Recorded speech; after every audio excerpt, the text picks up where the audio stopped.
This is Single-Pak Link.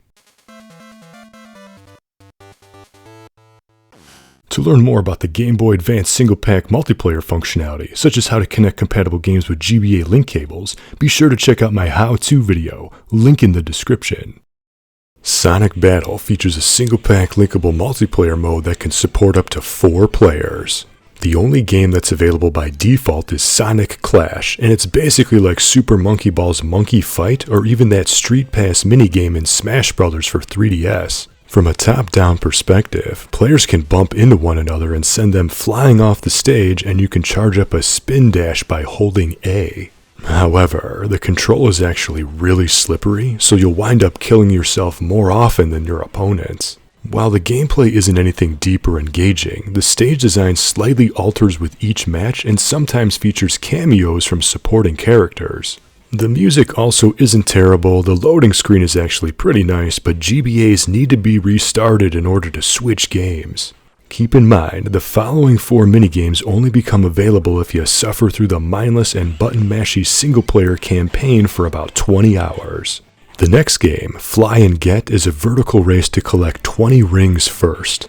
By tapping the A button, you fly sort of like in Balloon Fight or Joust, only there's no attacking, only flying, and bumping into a floating mine will drop rings.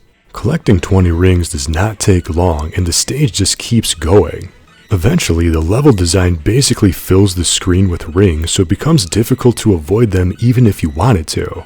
Even though it isn't great by any means, it's probably the best game in this lot. Knuckles Mine Hunt is the most unique game here because there's no real-time competitive multiplayer. Instead, the host can send a copy of the game to a GBA in standby and it can be played until the console is powered off, just like the Dr. Mario plus Puzzle League compilation cart.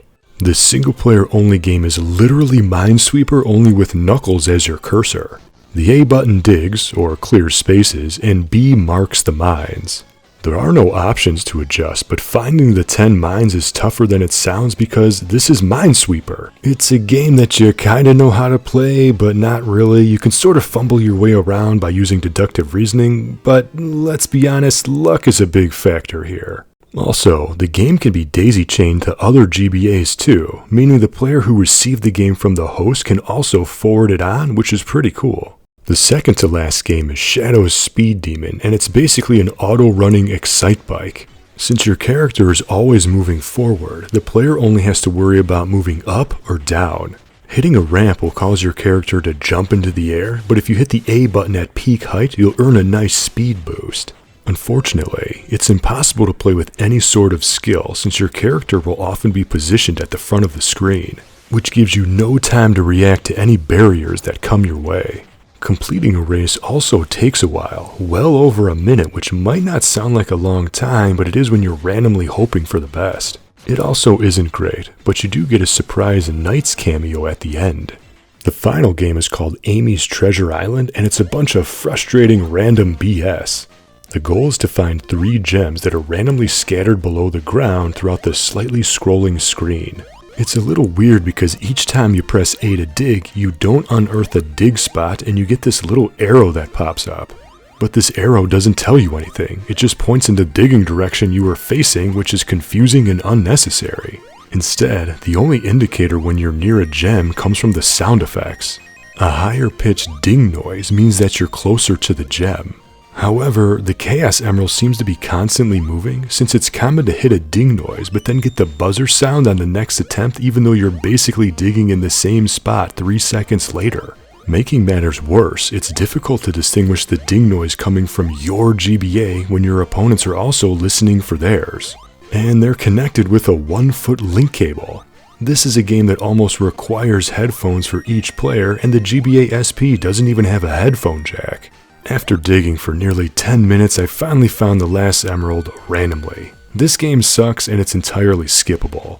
These Single-Pak multiplayer games are nothing more than short bursts, not very fun Mario Party minigame ripoffs. And since you need to restart the GBAs, including the host, it's not recommended to go through the hassle of connecting link cables. And especially it's not worth the time investment to complete the single-player campaign to unlock them. Instead, I recommend playing Sonic Pinball Party if you wanted to play a Single-Pak linking Sonic game. But what do you think? Did you ever play Sonic Battle? What Sonic spin-off titles do you prefer? Let me know in the comments. And if you wanted to see the Single-Pak link modes in Sonic Advance 1, 2, 3, and Pinball Party, check out my GBA Single-Pak playlist right here on my channel. Until next time, thank you for watching and game on!